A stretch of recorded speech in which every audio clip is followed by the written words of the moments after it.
พุธที่24มกราคมพุทธศักราช2567เวลา 9:45 นาทีณศาลาธรรมมหาวิทยาลัยเชียงใหม่ก็เป็นส่วนที่ทางศาสตราจารย์ดร.นายแพทย์พงษ์รักศรีบัณฑิตมงคลอธิการบดีมหาวิทยาลัยเชียงใหม่คณะกรรมการดำเนินงานได้แจ้งข่าวสารเพื่อการประชาสัมพันธ์ก็เชิญชวนประชากรมหาวิทยาลัยเชียงใหม่ศิษย์เก่าศิษย์ใหม่และผู้เกี่ยวข้องในมหาวิทยาลัยเชียงใหม่ภายนอกมหาวิทยาลัยเชียงใหม่ร่วมงานนี้ตรงกับวันพุธที่24มกราคมพุทธศักราช2567เวลา 9:45 นาทีสถานประกอบพิธีศาลาธรรมมหาวิทยาลัยเชียงใหม่โดยพร้อมเพรียงกัน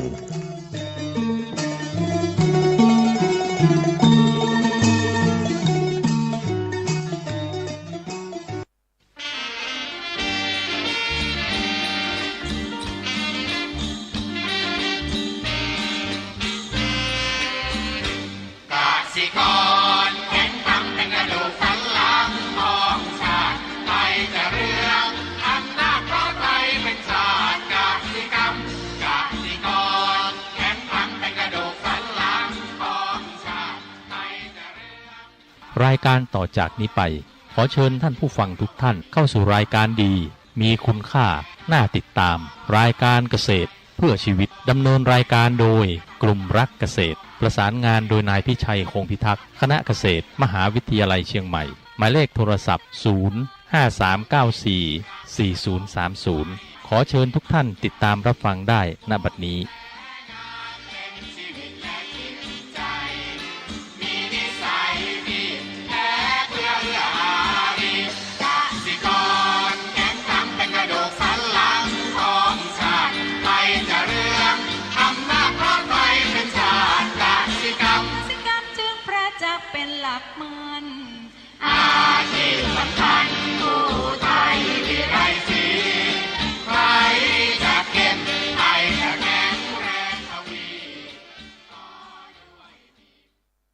สวัสดีครับท่านผู้ฟังพบกับรายการเกษตรเพื่อชีวิตสำหรับวันนี้เสนอเรื่องทบทวนเพื่อหาทางเลือกก่อนเข้าสู่รายการก็มีธรรมะมาฝากท่านผู้ฟังหัวข้อจากหนังสือพจนานุกรมพุทธศาสตร์ฉบับประมวลศัพท์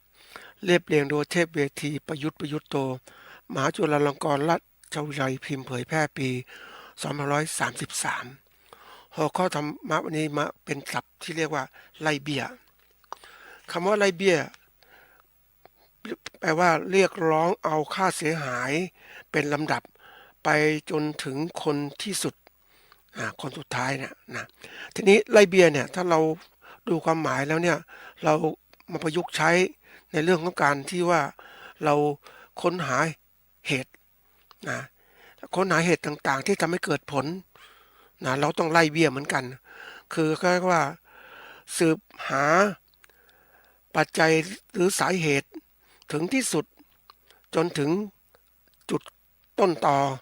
ของสาเหตุนั้นๆที่ทำให้เกิดปัญหาเกิดขึ้นอันนี้เราเอามาให้ความคิดกับท่านผู้ฟังเวลาเราทำอะไรเนี่ย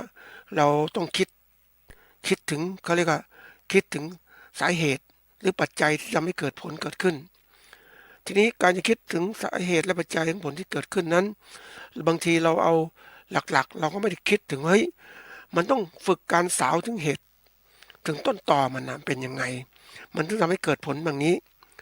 เพราะการค้นหาสาเหตุที่ถูกต้องลึกเข้าไปเนี่ยหรือต้นตอเนี่ยเราจะได้สาเหตุที่แท้จริงแล้วเราก็มาจัดการสาเหตุเหล่านั้นเพื่อป้องกันไม่ให้เกิดปัญหาคนเราส่วนใหญ่ชอบอะไรที่ง่ายๆนะง่ายๆจนถ้าบางทีเอาแค่เห็นคร่าวๆก็ตีความแล้วไม่ลึกไม่ดูถึงลึกๆมันเป็นยังไงมันประกอบด้วยอะไรบ้างอย่างยกตัวอย่างยกตัวอย่างว่าประเทศไทยประสบปัญหาวิกฤตทางเศรษฐกิจณวันนี้เราจะมองที่ไหนถึงจะถูกต้องคนบางคนก็บอกก็วิกฤตโควิดทำให้คนเป็นปัญหาอย่างงู้นอย่างนี้เนี่ยคนที่มอง เขาเรียกมองตื้นๆอ่ะแต่คนที่มองลึกเฮ้ยไม่ใช่นะมันนี่เป็นสาเหตุตัวหนึ่งละแต่เหตุลึกๆคือมาจากอะไร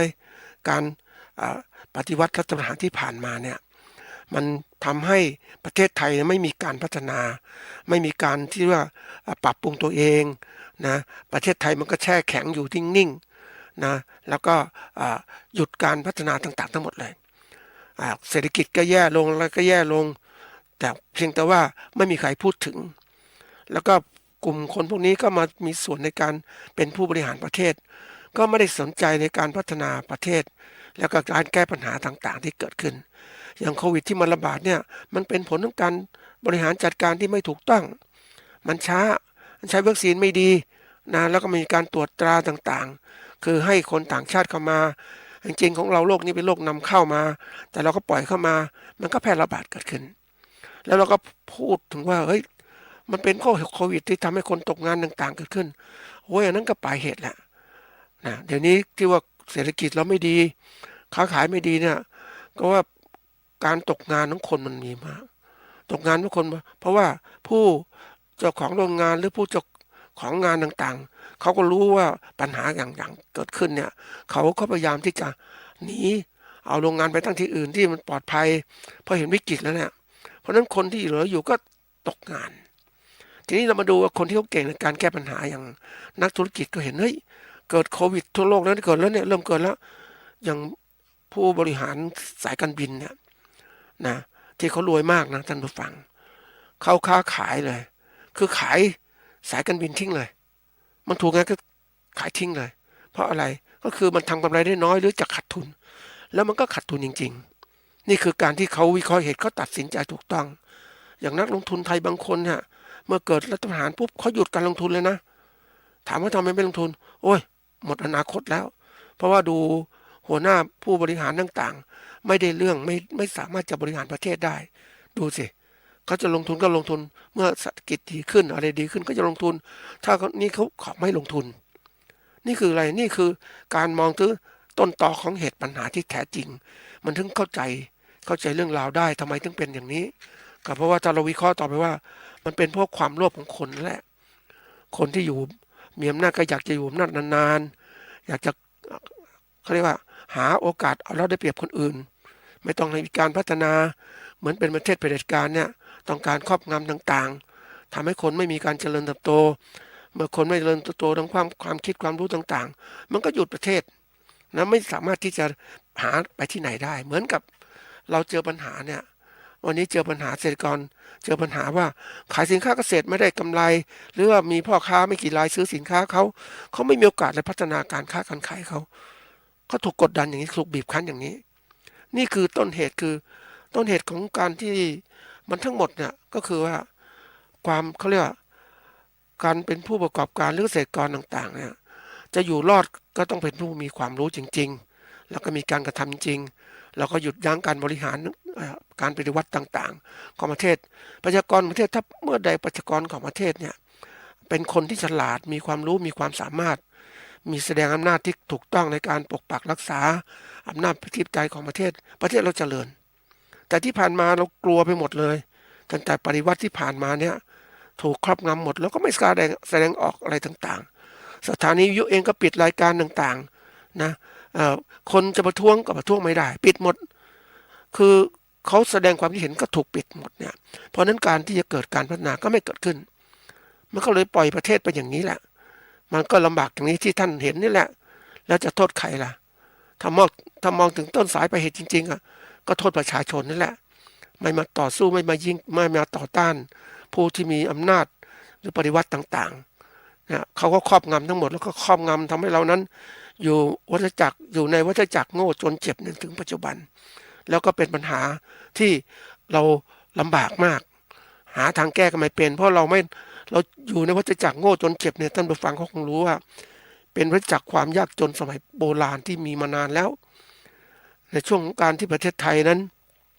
หยุดการพัฒนาคือเราค้นหาการพัฒนาประเทศก็เอาวิธีการพัฒนาประชาชนด้วยทำไงจะให้ประชาชนนั้นไม่โง่ไม่จนไม่เจ็บนี่มันเริ่มต้นอย่างนั้นแล้วประเทศไทยถึงพัฒนามาแต่พัฒนามาระดับหนึ่งแล้วถูกปฏิวัติที่ผ่านมานี่แหละ มันก็สู่เส้นทางเดิมวันนี้สถานการณ์เศรษฐกิจก็ไม่ดีคนก็ไม่มีโอกาสจับจ่ายใช้สอยไม่มีเงินนะท่านผู้ฟังไม่มีเงินในการซื้อขายปัจจัยต่างๆมันก็เลยหยุดชะงักไปหมดภาษีเก็บไม่ได้มันก็เทือนทั้งหมดนะท่านผู้ฟังนี่คือเหตุที่ว่าคนในประเทศของเราตั้งแต่ผู้บริหารประเทศที่ไม่มีความรู้ประชาชนของประเทศก็ไม่มีความรู้นะไม่มาพัฒนาประเทศมันก็เป็นตกระดับอย่างนี้เราพูดถึงความจริงก็อย่าโกรธกันแล้วกันนะก็มาเล่าฝากกันฟังอันนี้คือคำว่าไล่เบี้ยคือทำให้เรารู้ว่า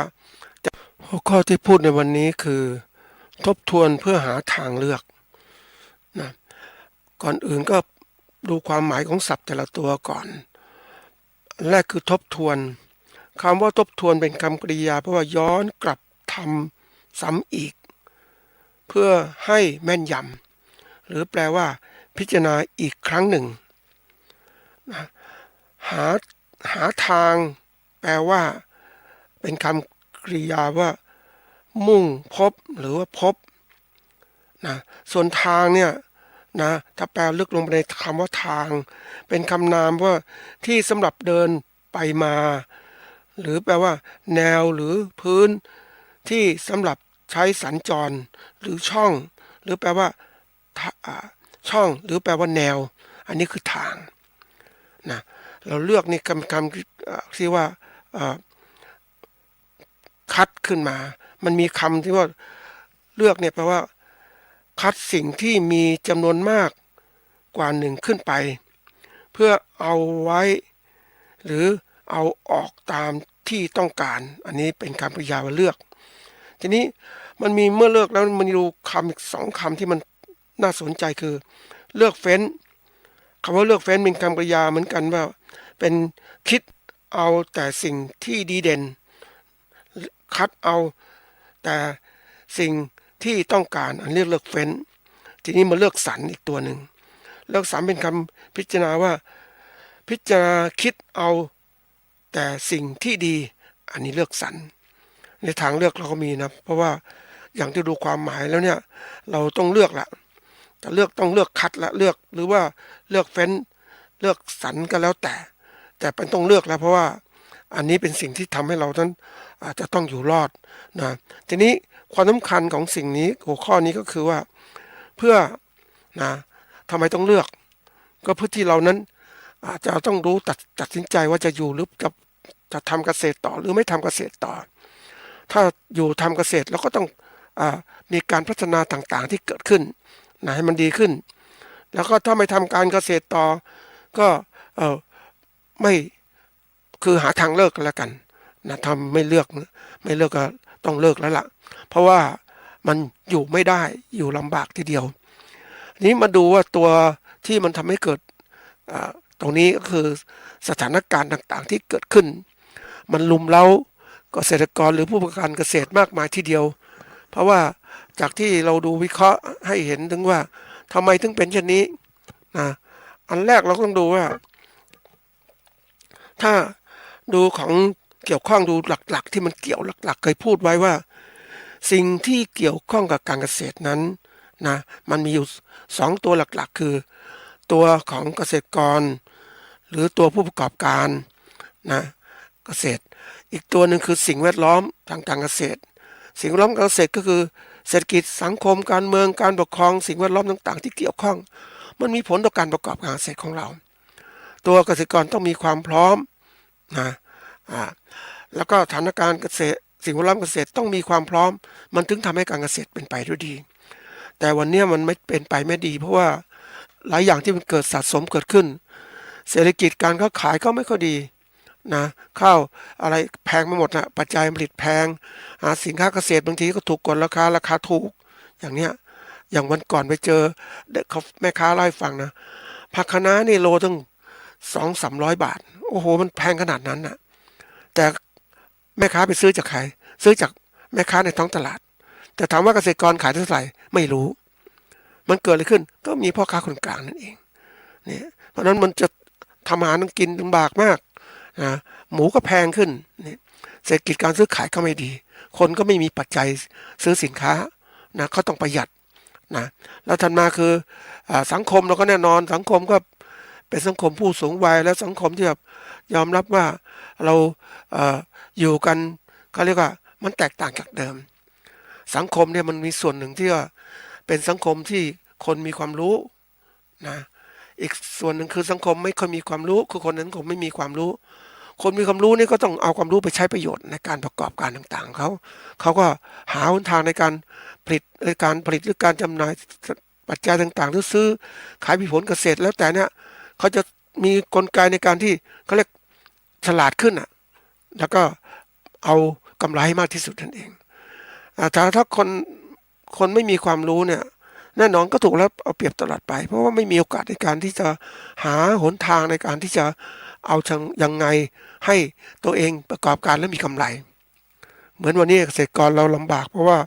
เราประกอบการแล้วไม่ค่อยมีกำไรนะมีเป็นหามากทีเดียวเพราะไม่มีกลไกในการช่วยเหลือจากรัฐที่ทำให้เกษตรกรเข้มแข็งในการพัฒนาการเกษตรได้นี่คือสังคมเป็นผู้สูงวัยด้วยนะแล้วก็มาถึงการเมืองเราก็ยอมรับการเมืองไม่ค่อยดีแล้วนะไม่มีใครแก้ปัญหาเศรษฐกิจนะแล้วก็สิ่งแวดล้อมต่างๆมันเสื่อมโทรมลงทุกวัน ดินฟ้าอากาศเปลี่ยนแปลงทำให้การประกอบการเกษตรมีความเสี่ยงมากเลยนะอาจจะน้ำท่วมอาจจะฝนแล้งอุณหภูมิสูงขึ้นโรคแมลงศัตรูระบาดขึ้นอะไรเกิดขึ้นมากมายมันแย่ลงกว่าเดิมเพราะอะไรเพราะว่ามนุษย์มีมากขึ้นนะแล้วก็การใช้ พลังงานพวกน้ำมันต่างๆเอามาใช้มากมายก็เกิดผลเสียต่อสิ่งแวดล้อมต่างๆน้ำก็สูบน้ำใต้ดินมามากนะเพราะนั้นโลกมันร้อนขึ้นแหละนะแล้วก็มีผลเสียอื่นอีกนะท่านผู้ฟัง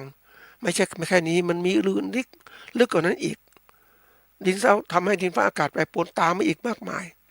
นะอันนี้เป็นสิ่งที่เกิดขึ้น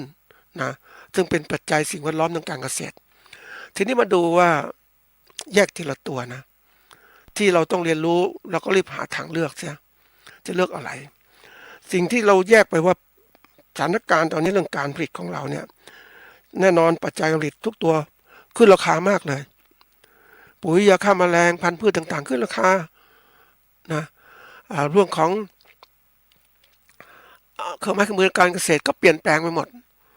น้ำมันก็ขึ้นราคาเครื่องจักรที่ใช้ในการเกษตรราคาสูงขึ้นเพราะเราเลิกใช้สัตว์แล้วในการแรงงานสัตว์มาใช้ในการผลิตเพราะว่ามันไม่ทันโลกมันเปลี่ยนก็ต้องมาใช้อย่างนี้มันเปลี่ยนไหมทีนี้ไอ้ตัวปัจจัยแล้วไม่พอตัวสำคัญถัดมาคือวิทยาการวิทยาศาสตร์และเทคโนโลยีการผลิตสินค้าเกษตรนั้นมันเปลี่ยนแปลงมันพัฒนาการไปเพราะนั้นพวกนี้ถูกนำมาเข้าสู่การผลิตสินค้าเกษตรแล้วถามว่าต้นทุนมันสูงเพราะจะมีความรู้มาใช้เนี่ยนะหรือเทคโนโลยีต่างๆมาใช้เนี่ยต้องมีเทคนิคการประกอบการกำกับเพราะว่าเราจะทำแบบเดิมๆไม่ได้เราต้องเปลี่ยนแปลงเมื่อนำเครื่องจักรมาใช้ก็ต้องหาวิธีการใช้เครื่องจักรยังไงให้มันดีเพราะฉะนั้นความรู้ต่างมีมากมายมันเหมือนกับคู่มือของการที่เราต้องใช้ในเรื่องของการที่เมื่อเรานำวิทยาศาสตร์เทคโนโลยีมาใช้ก็ต้องมีคู่มือในการใช้เพราะฉะนั้นเกษตรกรต้องมีความรู้เรื่องการที่จะรู้จักการใช้เครื่องมือต่างๆใช้วิธีการต่างๆมากขึ้นนะตัวถัดมาคือเดี๋ยวนี้มีมาตรฐานสินค้าเกษตรมามากมายทีเดียวสินค้าเกษตรมาเนี่ยเพื่อสร้างมาตรฐานการผลิตการจัดการที่ดินการเกษตรนะปลอดภัยกับผู้บริโภคและมาตรฐานเพื่อการค้าขายสินค้าเกษตรนะอันนี้เป็นตัวสำคัญแล้วล่ะมันทำให้คน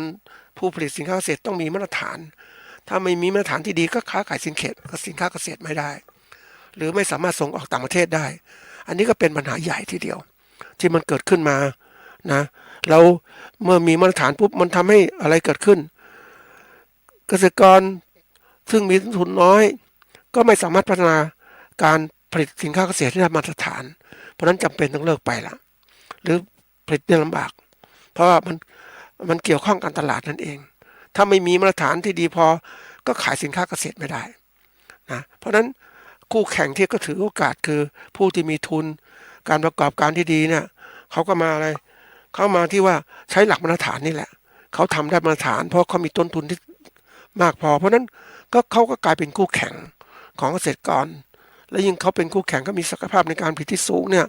แน่นอนว่าเขาผลิตสินค้าได้มากต้นทุนตรงไหนถูกเกษตรกรผลิตสินค้าได้น้อย ปริมาณน้อยแล้วก็ต้นทุนต่อหน่วยสูงมันก็ขายแข่งกันไม่ได้ละขายสู้กันไม่ได้ละนี่ปัญหาที่เกิดขึ้นกับเกษตรกรมาตรฐานตัวนี้แล้วอีกถัดมาคือเรื่องของว่ามาตรฐานแล้วเนี่ยมาถึงระบบของการจัดการการผลิตที่ต้องไม่อาศัยเทคโนโลยีใหม่ๆเกิดขึ้นนะมันต้องมีความรู้เรื่องการใช้ปุ๋ยบริหารปุ๋ยยังไงคือความรู้เรื่องการบริหารนะท่านผู้ฟังอันนี้ไม่ใช่เรื่องเล่นนะความรู้การบริหารคือความรู้ที่เกี่ยวข้องกับนำปัจจัยมาสร้างให้เกิดผลผลิตเกิดขึ้นแต่นี่เรามีปัจจัยละที่ว่านะแต่ความรู้มาสร้างปัจจัยให้เกิดขึ้นยังไงเมื่อปัจจัยการผลิตมันทันสมัยมันพัฒนาการไปแล้วเนี่ยเราจะใช้วิธีการบริหารแบบเดิมๆก็บริหารไม่ได้ละอันนี้เรื่องใหญ่นะบริหารเดิมๆใช้ไม่ได้เนี่ยเขาต้องบอกว่ามันก็เหมือนกับวิธีการบริหารเดิมเนี่ยนะมันไม่สามารถมาใช้ในการพัฒนาได้นะขณะเดียวกันเนี่ยมันก็นำมาใช้แล้วเนี่ยมันก็สู่การตกต่ำอีกนะทำให้การผลิตสินค้าเราไม่ได้คุณภาพเพราะเราผลิตเดิมไม่ได้ละนะมันต้องอยู่ในโลกของการที่ว่าทันสมัยเกิดขึ้นอันนี้คือเรื่องของการผลิตที่มันมีหลายปัจจัยแต่ที่ยกมาเป็นตัวอย่างทีนี้ถัดมาเรื่องของการตลาดที่ผ่านมานี่เคยคุยกันหลายเรื่องนะที่ว่าการค้าการขายเนี่ยมันเริ่มเปลี่ยนแปลงไปแล้วนะเริ่มเปลี่ยนคือเดี๋ยวนี้การที่เราค้าขายผ่านพ่อค้ากลางเลยถูกกดราคามามากมายทีเดียวนะเราไม่สามารถกำหนดราคาขายสินค้าเกษตรได้แล้วก็เราก็มีความยากลำบากที่จะทำกำไรในการประกอบการของเราได้อันนี้คือเรื่องใหญ่นะเพราะนั้นเนี่ยมันถูกกดมาอย่างนี้ตลอดเวลาแล้วเราเองก็ไม่ได้มีการพัฒนาความรู้เรื่องการตลาดที่ดีพออย่างวันนี้ถ้าเราดูตัวแรกเรื่องของลูกค้าเนี่ยผู้ใช้สินค้าเราเนี่ยเขาเป็นผู้ที่ว่ามีความรู้มากขึ้นเขารู้จักเลือกแล้วสินค้าเกษตรที่ดีเขาจะเลือกหรือสินค้าเกษตรที่มีมาตรฐานการผลิตเขาจะเลือกซื้อนี่สินค้าเกษตรก่อนขายใครอันนี้ตัวหนึ่งถัดมาตัวที่เขาเรื่องของผู้ซื้อเขารู้จักจับจ่ายใช้สอยปัจจัยของเขานะที่จะซื้อขายแล้วเขาจะเลือกสินค้าราคาถูกนะและการที่ให้ผลตอบแทนที่ดีในการซื้อของเขาเพราะนั้นอย่างที่บอกว่าซื้อสินค้าราคาถูกมีมาตรฐานก็ซื้อจากใครล่ะก็ซื้อจากผู้ประกอบการเกษตรรายใหญ่นั่นเองสินค้าก็ถูกกว่าจะซื้อเกษตรกรโดยตรงก็น้อยนอกจากคนที่มันอยู่ในชุมชนด้วยกันซื้อด้วยกันเองนะอันนี้เป็นสิ่งที่เกิดขึ้นมานะทีนี้มาถึงแต่ว่าการเขาเรียกความสะดวกสบายในการที่เขาจับจ่ายใช้สอยผู้บริโภคเขาสะดวกสบายมาก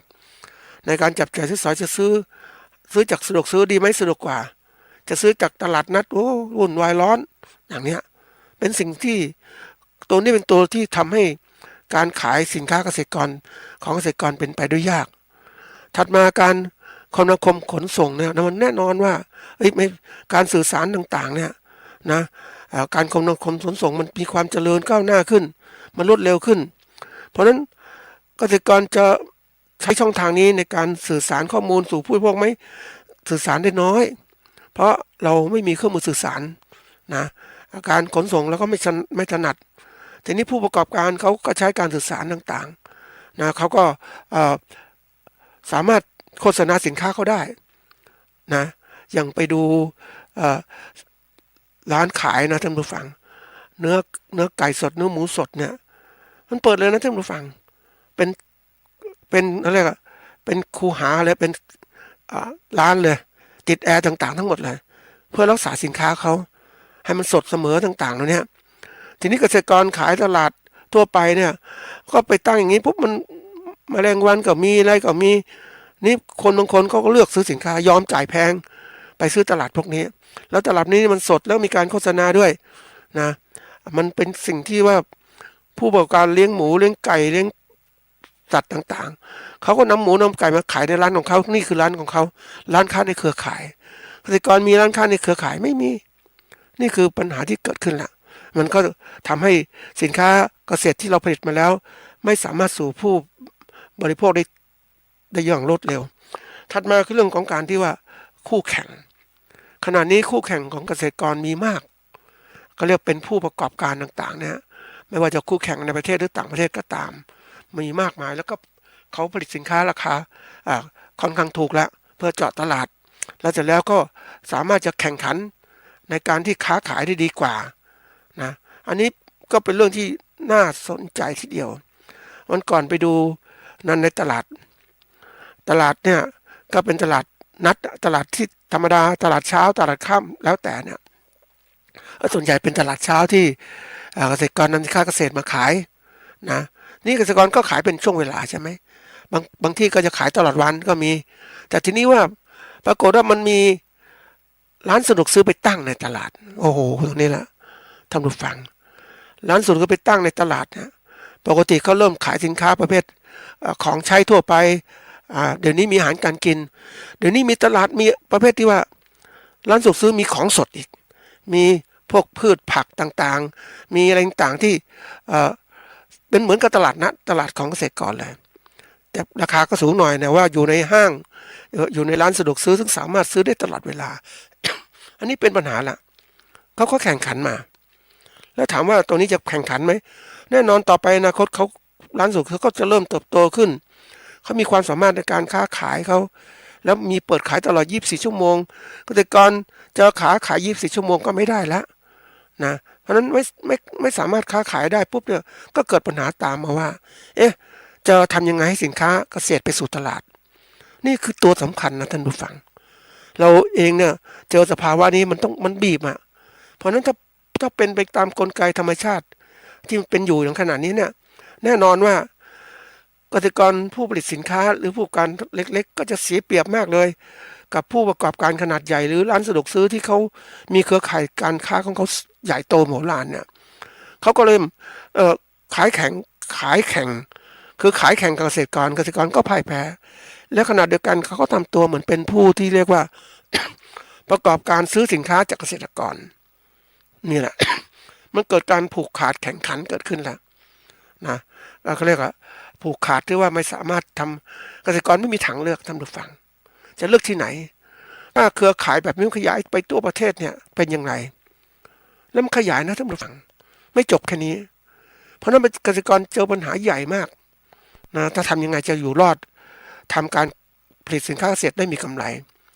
นะตอนนี้เป็นส่วนสำคัญนะขณะเดียวกันเนี่ยผู้ประกอบการรายนี้เขาก็มีช่องทางในการเลือกสินค้าเอามาขายนะเขาเดี๋ยวนี้การคมนาคมขนส่งสินค้าจากต่างประเทศเข้ามาได้มากนี่คือเป็นคู่แข่งที่มันเอามาแข่งขันกับก็เรียกเกษตรกรผู้ผลิตสินค้าในประเทศเพราะฉะนั้นผู้ผลิตสินค้าต่างประเทศเนี่ยแรกๆแล้วแน่นอนก็เอาสินค้ามาขายราคาสูงหน่อยแต่คนกลุ่มหนึ่งก็มีฐานะก็เป็นผู้บริโภคแล้วขณะเดียวกันเขาเอาสินค้าตัวราคาถูกก็มาอีกเป็นพวกของอะไรผลไม้ราคาถูกมาอย่างเงี้ยนะเรื่องบางทีพืชผักมาเนี่ยราคาถูกก็มาแข่งอีกเกษตรกรก็ประสบปัญหาความยากลำบากในเรื่องการตลาดแหละอันนี้เป็นเรื่องใหญ่นะท่านผู้ฟังเราเองจะอยู่รอดอย่างไรนะอันนี้เป็นสิ่งที่เกิดขึ้นเขาบอกว่าเกษตรกรรายเล็กนะอยู่ลำบากมากนะหรือผู้ประกอบการขนาดเล็กก็อยู่ลำบากขณะเดียวกันผู้ประกอบการรายใหญ่เนี่ยก็อยู่ได้แรกๆกำไรน้อยแต่ต่อไปกำไรจะมากขึ้นนี่มันกลับไปสู่ระบบเขาเรียกอะไรระบบทุนนิยมสมบูรณ์แบบถ้าคุณจะอยู่ในระบบทุนนิยมคุณต้องมีทุนมากๆด้วยคุณต้องมีความคิดความอ่านในการบริหารธุรกิจของคุณแบบทุนนิยมนะที่มันมีบริหารยังไงเป็นนี่เกษตรกรเนี่ยถูกกำหนดหรือคิดในรูปแบบที่เรียกว่าบริหารแบบดั้งเดิมบริหารเศรษฐกิจแบบพอกินพอใช้ไม่คิดอะไรต่างๆเหล่านี้นี่คือตัวใหญ่ทีเดียวมันเป็นอุปสรรคขัดขวางในการเขาเรียกพัฒนาตนเองคือเกษตรกรเนี่ยคิดคือยึดถือหลักบางหลักที่มันคิดว่าตัวเองจะมั่นคงนะแต่ที่ไหนได้ขนาดเดียวกันไอ้ผู้ประกอบการขนาดใหญ่เนี่ยมันคิดแบบนักธุรกิจอ่ะมันเตรียมการไว้หมดวางแผนหมดแล้วที่จะทำยังไงครอบคลุมทั้งหมดในระบบห่วงโซ่หรือระบบการผลิตทั้งหมดเกษตรกรตกในลำบากก็ไม่มีความรู้ไงแล้วก็บอกว่า ก็ทำให้เกษตรกรเนี่ยพัฒนาการได้ยากละอันหนึ่งติดกับความรู้ดั้งเดิมที่ความรู้ดั้งเดิมเนี่ยคิดว่าดีแล้วอะไรแล้วนะมันก็เลยกลายมาเป็นอุปสรรคขัดขวางในการนำความรู้ชนิดใหม่เข้าไปความรู้ที่มันทันสมัย ตอนนี้เกิดขึ้นว่าเมื่อเกษตรกรติดกับความรู้ดั้งเดิมนะหรือการให้มีความคิดอีกแบบหนึ่งเนี่ยไม่ใช่นักธุรกิจไม่ใช่ทุนนิยมคิดแบบทำไปพออยู่เงี้ยพอได้พอกินพอใช้ก็พอแล้วทีนี้มันไปเจอสภาวะที่เรียกว่าแข่งกับผู้ประกอบการธุรกิจแบบทุนนิยมที่มีความคิดในการทำกำไรเพราะนั้นแน่นอนที่สุดของบอกว่าเขาจะมาคุ้มคือหมายความว่าครอบคลุมทั้งหมดในระบบการผลิตควบคุมเกษตรกรได้ด้วยนะเพราะควบคุมตลาดได้แล้วถึงบอกว่าในความคิดของคนนะคนเราถ้ายึดถือความคิดแบบดั้งเดิมด้วยความคิดแบบโบราณไม่มีการพัฒนานะขณะเดียวกันในความคิดของกลุ่มหนึ่งที่มีการพัฒนาแล้วเนี่ยมันใช้ความคิดพัฒนาแล้วเนี่ยเอามาใช้ในการประกอบการทั้งหมดของเขาก็จะมีกำไรสูงสุดของเขานะแล้วอย่างที่บอกว่าตัวอย่างนะเป็นตัวอย่างบางคนอาจจะมองไม่เห็นว่าความคิดดั้งเดิมของเราเนี่ยเอาตัวอย่างเราเป็นเกษตรกรชาวนาและมีความคิดดั้งเดิมการผลิตของเราเนี่ยต้องใช้ควายไถนาต่างๆเหล่านี้นี่คือตัวอย่างขณะเดียวกันผู้ประกอบการ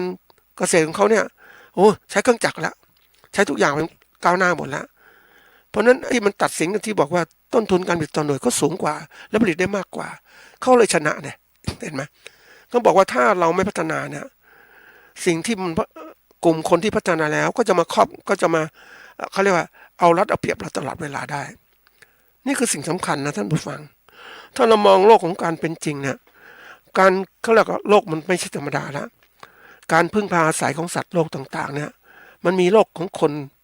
กลุ่มหนึ่งที่พัฒนากับโลกคนกลุ่มหนึ่งที่ไม่พัฒนานะทีนี้ถ้าโลกมันพัฒนาไปพร้อมๆกันเนี่ยมันก็อยู่อาศัยแบบพึ่งพาอาศัยกันนะแต่ถ้าโลกเนี่ยมีกลุ่มคนกลุ่มหนึ่งที่พัฒนาแล้วนะมีความเก่งทุกเรื่องเลยนะอีกกลุ่มหนึ่งไม่พัฒนาปุ๊บเพราะนั้นกลุ่มที่พัฒนาแล้วเนี่ยเขาพัฒนาปุ๊บในกระบวนการประกอบการเขาเนี่ยเขาก็ต้องมีการทำให้เต็มที่ของเขาก็ต้องมีการเอารัดเอาเปรียบนะเอารัดเอาเปรียบใครก็กลุ่มคนที่ไม่พัฒนานั่นแหละนะเหมือนกับว่าเขาก็ครอบครองได้หมดนั่นเองมันเป็นสิ่งสำคัญนะท่านผู้ฟังที่เราต้องเรียนรู้โลกของการเปลี่ยนแปลงต่างๆเรียกสมัยก่อนคำศัพท์คำหนึ่งว่าโลกของเรียกว่าโลกของพาราไซต์มันดูดเก่งมากอะไรกันสัตว์อาศัยก็ลำบากเห็นไหมมันเป็นสิ่งที่เกิดขึ้นอย่างเนี้ยแต่ก่อนมันพึ่งพาอาศัยกันอยู่นี้ไม่ใช่อีกฝ่ายหนึ่งทำตัวมันโฮสต์อีกฝ่ายหนึ่งทำมันตัวมันสัตว์อาศัยแย่งชิงต่างๆทั้งหมดนี่คือสิ่งที่เกิดขึ้นมันจะคู่กันยังไงนะมันเป็นสิ่งที่ต้องพิจารณาแล้ว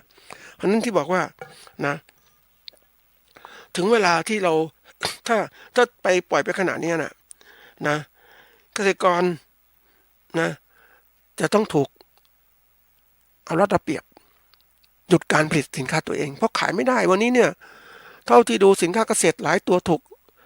มาขายจริงนะท่านผู้ฟังราคาขายที่สูงที่ตลาดที่ผู้บริโภคซื้อมันสูงมากเลยแต่ถามว่าคนที่เขาค้าขายคือพ่อค้าแม่ค้าซื้อสินค้าจากเกษตรกรก็เขามีช่องทางเนี่ยเขารู้ว่าจะซื้อขายยังไงเหมือนช่วงหนึ่งที่เคยเล่าให้ท่านผู้ฟังนะเขาจะเล่าครั้งหนึ่งให้ฟังก็ได้มีพ่อค้าแต่ก่อนเขาก็เป็นอาชีพปลูกกล้วยนั่นแหละนะปลูกกล้วยนำกล้วยมาขายทีนี้เขาก็ทำมานานนะถูกกดดันราคาทีนี้เขาก็เลยเปลี่ยนตัวเองมาเอาตัวเองมาค้าเอากล้วยของเขาตัวเองมาขายด้วยแล้วเสร็จแล้วเอาตัวเองมาขายต่อมาก็พัฒนาอีกเอากล้วยของเกษตรกรอะไรอื่นมาขายอีกเอาอะไรอื่นมาขายปุ๊บที่สุดแกก็ทำตัวเหมือนเป็นอะไรเป็นพ่อค้าคนกลางแล้วก็ถามว่ารายได้ดีไหมดีกว่าทำแบบเดิมอีกที่จะผลิตสินค้ากล้วยขายกับพ่อค้าคนกลางแต่เข้ามาทำการขายเองดีกว่า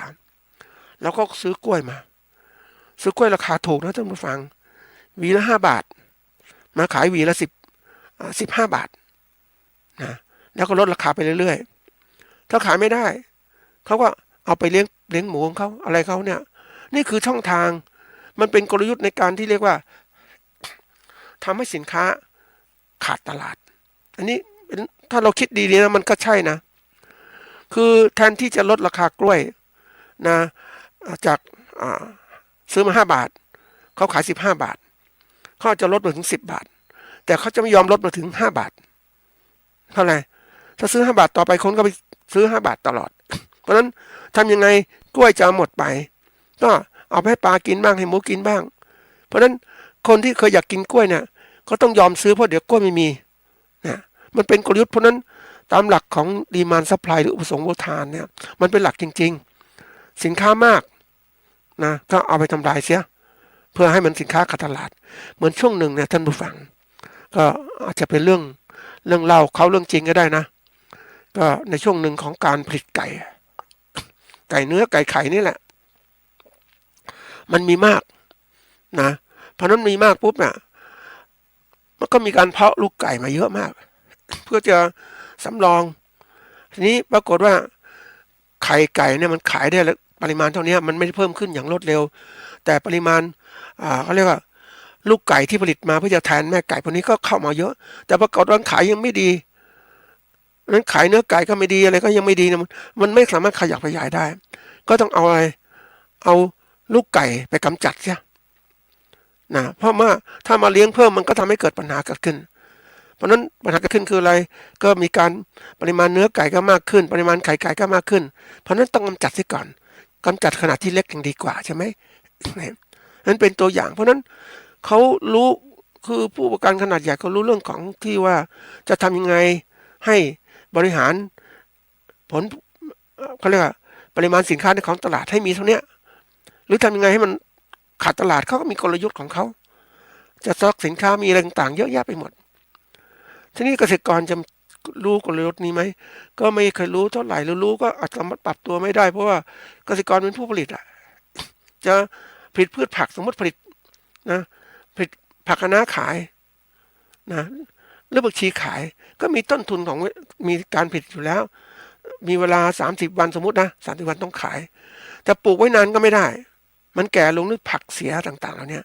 มันนั้นจำเป็นต้องขายไอ้ความจำเป็นของการขายสินค้าเกษตรแบบนี้มันทำให้ไม่สามารถที่กำหนดราคาขายได้ตายตัวมันขึ้นกับกลไกตลาดนะทีนี้ถ้าผู้บริหารหรือเกษตรกรที่ดีเนี่ยเขาจะหาช่องทางตลาดไว้หลายตลาดนู้นตลาดนี้ส่งไปทั่วไปมันจึงจะอยู่รอดได้ขายได้แต่ถ้าเกษตรกรไม่มีความสามารถการจัดการตลาดก็มุ่งมองขายเฉพาะตลาดหรือพ่อค้าคนนี้รายเดียวเสร็จเลยนะไม่มีโอกาสต่อรองราคาสินค้าเกษตรที่ผลิตมาไม่ขายตามราคามันก็เน่าเสียใช่ไหมนี่คือเรื่องของการที่กลยุทธ์การบริหารการขายสินค้าเกษตรเราไม่ค่อยมีขณะเดียวกันเกษตรกรไม่ใช่เกษตรกรผู้ประกอบการรายใหญ่เขามีความรู้เรื่องการบริหารแบบนี้เขาถึงเก่งเก่งแล้วพัฒนาไปไกลไกลก็ไกลว่ามันอย่างที่บอกคนเราเนี่ยมันมีนิสัยอย่างหนึ่งนะท่านผู้ฟังนิสัยของการที่ว่าความโลภนั่นแหละอยากได้มากๆเพราะนั้นไอ้ความโลภกับคุณธรรมมันถ้ามันมีคุณธรรมก็ดีความโลภจะน้อยลงแต่ปรากฏว่าโลกยุคใหม่นะมันมีความโลภมันตั้งเลยกิเลสเรื่องความโลภเพราะฉะนั้นมันจะไม่สนใจเลยอย่างที่บอกว่าคนเคยเป็นแม่ค้าคนนึงมันก็โหดร้ายนะท่านผู้ฟังเอารอดเปรียบได้อะช่องจังหวัดไหนจะเอารอดเปรียบได้ก็เอาทำเพราะนั้นเราจะไปหวังว่าเฮ้ยเขาจะมีความเกื้อกูลต่อเราไหมไม่เลยมีช่วงหนึ่งลองไปทดลองนะท่านผู้ฟัง ทดลองในการ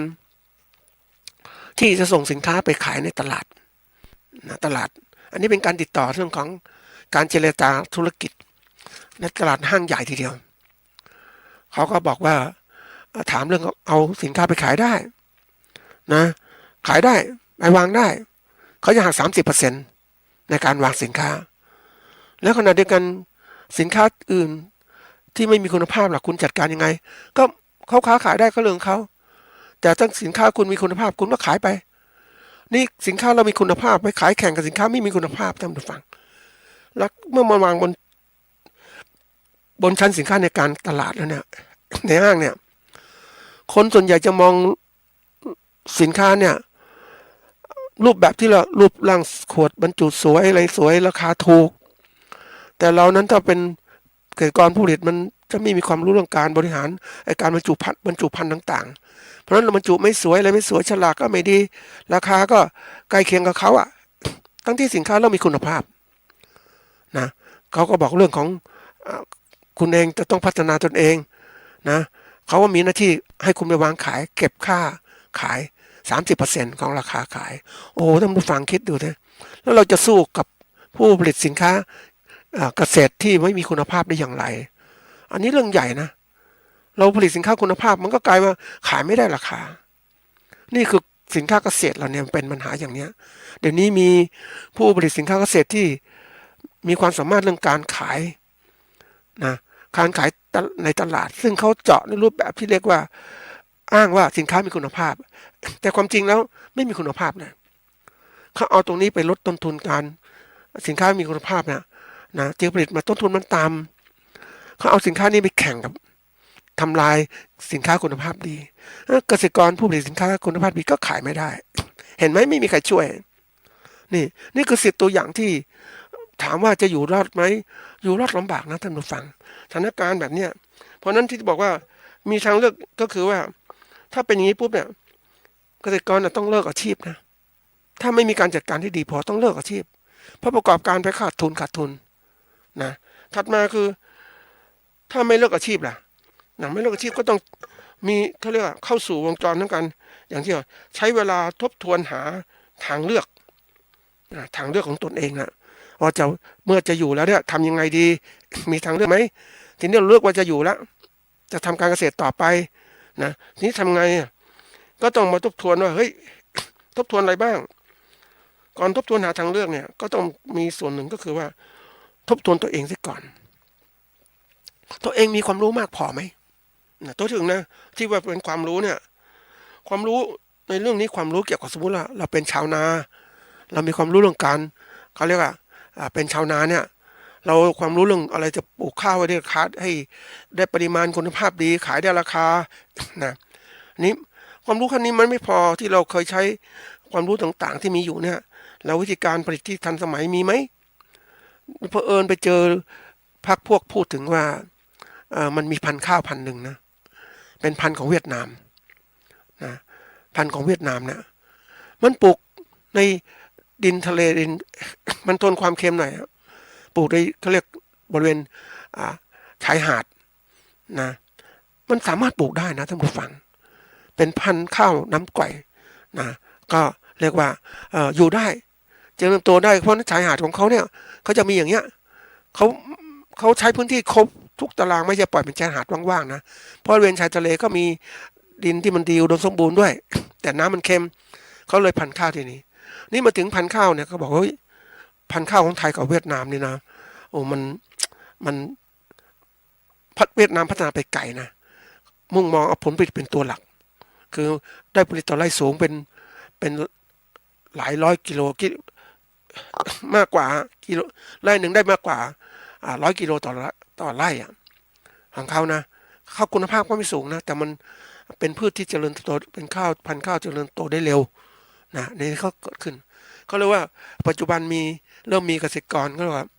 เฮ้ยมีเกษตรกรบางคนเริ่มจะนำข้าวพวกนี้เอามาปลูกในประเทศไทยแล้วประเทศไทยเนี่ยมีกรมการข้าวซึ่งพัฒนาสายพันธุ์ข้าวเยอะแยะไปหมดพันธุ์ข้าวดีข้าวแรงต่างเยอะแต่นี้เรามุ่งมองไปเรื่องคุณภาพเป็นหลักและปริมาณด้วยนะแต่ทีนี้เรื่องการค้าขายเนี่ยเราไม่ได้เตรียมพันธุ์ข้าวเพื่อค้าขายนะเรามุ่งมองว่าเอาพันธุ์ข้าวคุณภาพดีปริมาณดีด้วยแต่ทีนี้ของเขาเนี่ยมุ่งมองพันธุ์ข้าวที่ปริมาณมากๆพันธุ์ข้าวผลิตข้าวได้มากๆเอามาขายเขาต้องการอย่างนี้แต่ทีนี้เราเองเขาบอกเราทำงานอย่างเนี้ยมานานเนาะปรากฏว่าได้คุยกับเจ้าที่กรมการข้าวบอกว่าเราพัฒนาอย่างนี้เพื่อรักษาสายพันธุ์ข้าวต่างๆพันธุ์ข้าวที่เหมาะสมแต่ละพื้นที่ก็มีอย่างนี้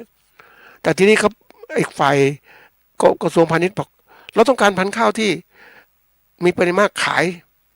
นะเพราะนั้นเมื่อขายอย่างเนี้ยเอาไปขายปรากฏว่าของเราสู้เขาไม่ได้ผลผลิตต่อไร่ต่ำเมื่อเป็นอย่างนี้ปุ๊บก็แน่นอนนะผลผลิตต่อไร่มันมีผลต่ออะไรราคาขายนั่นเองต้นทุนของเราสูงกว่านะราคาแต่ขณะเดียวกันต้นทุนเขาต่ำกว่าเขาก็ค้าขายก็แย่งตลาดเราอย่างแต่ก่อนเราบอกเราเป็นที่หนึ่งของโลกในการส่งออกข้าวนี้อาจจะเป็นอเมริกาหรือเวียดนามนะอันนี้เป็นอะไรที่มันเกิดขึ้นจริงๆนะเราจะต้องหาทางเลือกนะถ้าเราจะประกอบอาชีพเป็น ชาวนาต้องคิดแล้วว่าเฮ้ยความรู้เราพอไหมเราพอต่อการพัฒนาการเกษตรในประเทศของเราไหมในการปลูกข้าวของเราไหมต้องคิดนะท่านผู้ฟังคิดถึงว่าไม่จะคิดเรื่องความรู้เรื่องการผลิตอย่างเดียวต้องคิดถึงการแปรรูปและการตลาดด้วยเพราะโลกยุคใหม่เนี่ยเราจะคิดว่าเราเป็นเกษตรกรไม่ได้แล้วเราต้องคิดเราเป็นผู้ประกอบการนะเราต้องมีความคิดที่เป็นระบบมองให้มันครบสมบูรณ์ว่าจะหาทางออกเลยเราไม่พอความรู้ต้องไปเรียนรู้เรื่องการค้าการขายด้วยไปเรียนรู้ผู้บริโภคด้วยไม่ใช่ว่าแค่อยู่ชาวนาอย่างเนี้ยอยู่มันถ้าอยู่ในนาต่อไปก็กลายเป็นอะไรเป็นชาวนาแล้วก็เป็นอยู่ในเครือข่ายของอะไรของพ่อค้าหรือผู้ประกอบการรายใหญ่เท่านั้นเราไม่มีโอกาสร่ำรวยเราก็เหมือนกับเป็นลูกจ้างนะท่านผู้ฟังลูกจ้างกรรมกรอย่างเงี้ยทำงานเป็นรายวันอย่างเงี้ยนะมันเสี่ยงไปหมดนะท่านผู้ฟังเพราะนั้นถ้าเราคิดเนี่ยต้องคิดให้มันใหญ่ขึ้นมาจะทำงานอยู่ได้ด้วยตัวเราเองนะเรามีโอกาสทำด้วยตัวเองเป็นของเราเองแล้วก็สามารถหาช่องทางได้เหมือนกับเกษตรกรที่เคยเล่าให้ท่านผู้ฟังว่าเกษตรกรผู้ปลูกข้าวอินทรีย์เขาเจาะทางของเขาได้ผลผลิตต่อไร่ไม่มากแต่ก็ค้าขายด้วยเป็นในตัวเขาเองเขาได้กำไรต่อไร่สูงมากเลยก็สามารถอยู่ชีวิตได้สบายๆเกษตรกรของเราเนี่ยโอ้โหผลิตเต็มที่เลยนะขายพันธุ์ข้าวกับข้าวที่เป็นค้าขายแล้วปรากฏว่าถูกกดราคาเนี่ยอันนี้เป็นเรื่องใหญ่นะใครจะช่วยเรานะสัมภาษณ์เกษตรกรผู้ปลูกข้าวรายนี้ก็นึกถึงว่าเฮ้ยเขาช่วยตัวเองมากนะแต่เขามีพื้นฐานความรู้ที่เก่งในการบริหารบัญชีการบริหารบัญชีเนี่ยเรื่องการเงินเงินทองเขารู้จักหมดเลย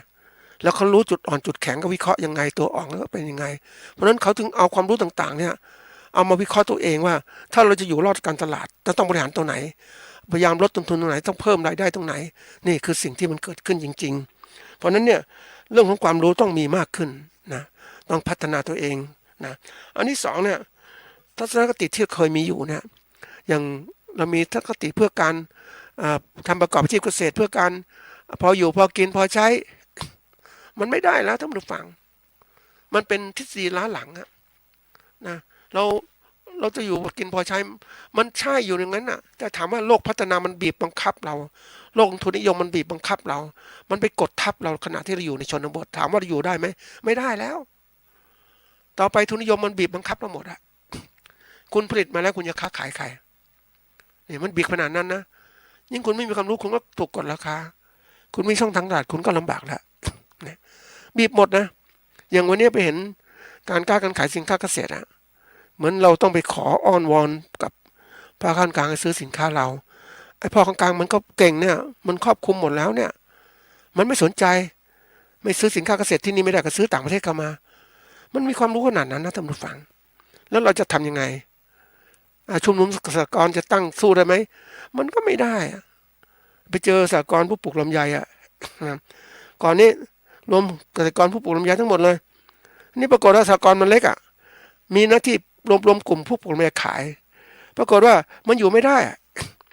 เขาทำไงก็กลายเป็นปรับตัวเหมือนกันเป็นสหกรณ์ผู้ปลูกลำไยแต่ว่าเป็นชุมนุมเอาสินค้าจากสหกรณ์อื่นมาขายช่วยกันทั้งหมดกลายเป็นเหมือนกับว่าช่วยเหลือเกษตรกรแต่ละท้องถิ่นสหกรณ์นี้มีลำไยสหกรณ์นู้นมีกล้วยสหกรณ์นู้นมีอื่นๆเอามาขายสลับกันไปมีส้มมีอะไรนี่คือตัวช่วยกันแต่ว่าพัฒนาช้าท่านผู้ฟังก็คงรู้ว่าระบบราชการงานใดก็ตามที่ระบบราชการเกี่ยวข้องมักจะช้านะถ้าเราเป็นผู้ประกอบการเอกชนเราจะรู้สึกว่ามองเห็นแล้วต้องหาทางแก้ยังไงให้มันลดเร็วอันนี้คือสิ่งสำคัญที่เกิดขึ้นนะก็เป็นตัวหนึ่งละที่จะฝากไว้เป็นข้อคิดว่าเฮ้ยโลกพัฒนาแล้วเนี่ยมันแข่งขันกันสูงนะแข่งขันกันสูงมากเลยแล้วแข่งขันเนี่ยมันไม่สนใจนะใครจะเป็นไงฉันไม่สนใจฉันเอาชนะอย่างเดียวอย่างที่ในโลกการซื้อขายไม่ใช่การซื้อขายการลงทุนเนี่ยก็รูปแบบการลงทุนแบบหุ้นก็จะมีการลงทุนซื้อหุ้นไปซื้อมันมากิจการใดมีคุณค่าก็ซื้อนั่นนะนี่คือระบบของการที่ว่าโลกปัจจุบันมันทันสมัยเราเองเนี่ยถามว่าถ้าเราประกอบการเกษตรแบบนี้มีทุนขนาดเนี้ยแต่ในการผู้ประกอบการเกษตรเนี่ยเขามีทุนมามีหลายคนมาลงทุนเพื่อขยายกิจการของ การประกอบการเกษตรชนิดนี้หรือเรียกว่าอุตสาหกรรมการเกษตรชนิดนี้มีมากมายคุมหมดเลยอ่ะแล้วพวกนี้ไปขายหุ้นอ่ะนักลงทุนก็ลงทุนซื้อดิทุนก็มีมากทีนี้มากปุ๊บก็คุมได้หมดเลยต่อไปผู้ประกันเกษตรรายใหญ่เนี่ยเขาจะมีฟาร์มหมูของเขาเองฟาร์มไก่เขาเองนะว่าหรือว่าแจกจ่ายเกษตรกรบ้างให้มีเกษตรกรเข้าอยู่ในเครือข่ายอย่างเนี้ยมันเกิดขึ้นอ่ะแล้วเราเป็นเกษตรกรที่ไม่มีใครมาช่วยเราเนี่ยทำยังไงเห็นไหมเราไปไม่ไหวนะเราต้องหาทางพัฒนาตลาดตัวเองนะคิดอย่างนี้เราต้องมีอย่างที่บอกการตลาดเนี่ยในยุคใหม่นะมันมีตลาดทั้งออนกราวออนไลน์ออนกราวเมื่อเปิดหน้าร้านที่ขายบนทั่วไปแต่ออนไลน์เมื่อติดต่อการค้าอยู่ที่ไหนก็ได้ในโลกในประเทศแล้วส่งสินค้าได้หมดอย่างเนี้ยมันต้องพัฒนาอย่างนี้ถึงจะอยู่รอดได้เกษตรกรรายเล็กถึงอยู่รอดได้ถ้าพัฒนาใช้อย่างนี้แต่ถ้ารายเล็กอยู่แบบไม่มีการค้าการขายพ่อค้าคนกลางอย่างเดียวนะเราก็ไม่มีกำไรตลอดปีทำไปเข้าไปอยู่ได้อย่างเนี้ยเขาเรียกว่าเกษตรกรอยู่เกษตรเนี่ยเป็นเกษตรกร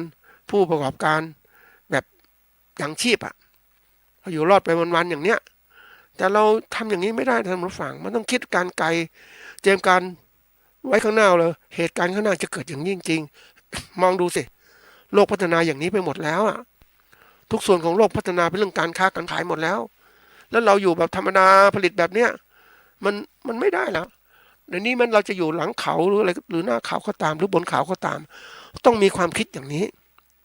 ต้องพัฒนาตนเองให้อยู่รอดได้ยังไง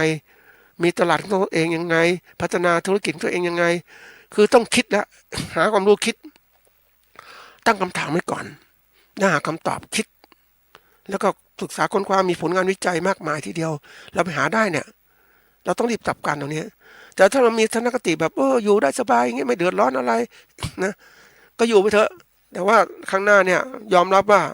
เจอแน่เพราะนั้นอย่างที่เจอ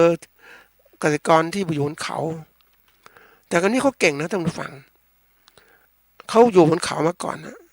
นะแต่ปรากฏว่าเขาเนี่ยหารายได้จากการที่นักท่องเที่ยวก็ไปโครงการช่วยเหลือเขาก็มีการผลิตสินค้าได้ดีและค้าขายได้มากเขาก็ส่งลูกมาเรียนปริญญาตรีปริญญาโทปรากฏลูกหลานเขาก็ไม่ขึ้นเขาแล้วอยู่ข้างล่างดีกว่าก็เปลี่ยนอาชีพเลยนี่คืออะไรเขารู้ว่าช่องทางประกอบอาชีพแบบไหนจะดีสำหรับเขานะเราก็ไม่คิดเหมือนเดิมแล้วโลกยุคใหม่มันไม่เหมือนโลกยุคเก่านะท่านผู้ฟังโลกยุคใหม่เป็นโลกของการที่ว่าแสวงหาผลกำไรในการประกอบทุกอย่างประกอบการทุกอย่างเขาคิดเขามีความรู้ที่กว้างและลึกนะแต่ถ้าเราอยู่แบบคิดแบบอยู่พอข้างบนอยู่อย่างเงี้ยเราไม่คิดกว้างไม่คิดอะไรอยู่แค่เนี้ยที่สุดแล้วก็ไม่ทันแล้วนะอาจจะเห็นนะท่านผู้ฟังที่ว่าเกษตรกรอยู่บนเส้นทางความยากลำบากนะเพราะว่าเราคิดแบบดั้งเดิมอย่างนี้นะเพราะนั้นวันนี้เราต้องมีทักษะที่ดีทันสมัยแล้วต้องมีความสามารถด้วยนะต้องสามารถทำได้เตรียมการเล็กฝึกไว้ให้ทำเหมือนเกษตรกรรายใหม่ๆเนี่ยลองทำดูทำทุกอย่างมีความรู้ปลูกแคนตาลูปปลูกแตงโมปลูกอะไรทุกอย่างเลยเขาเริ่มทำของเขานะแล้วก็เขาเรียกว่าเขาจะต้องอยู่รอดในตัวเองได้มีความคิดทันสมัยนี่คือสิ่งสำคัญนะท่านผู้ฟังเราต้องพิจารณาทบทวนต่างๆที่เรามีอยู่นะเราก็รีบหาทางเลือกเสียนะอย่าให้อะไรเลือกให้มันถูกต้องตามความสามารถของเราถึงอยู่รอดได้และพัฒนาการของเราได้สวัสดีครับ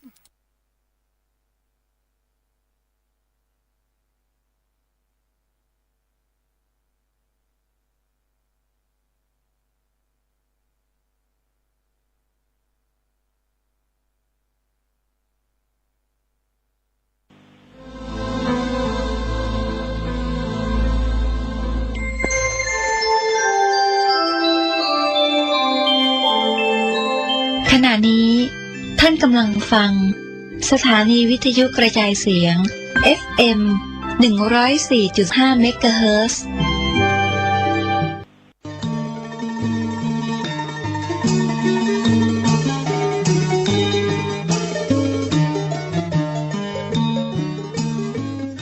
ข่าวสารเพื่อการประชาสัมพันธ์กำหนดการพิธีฉลองตราตั้งเจ้าคณะอำเภอ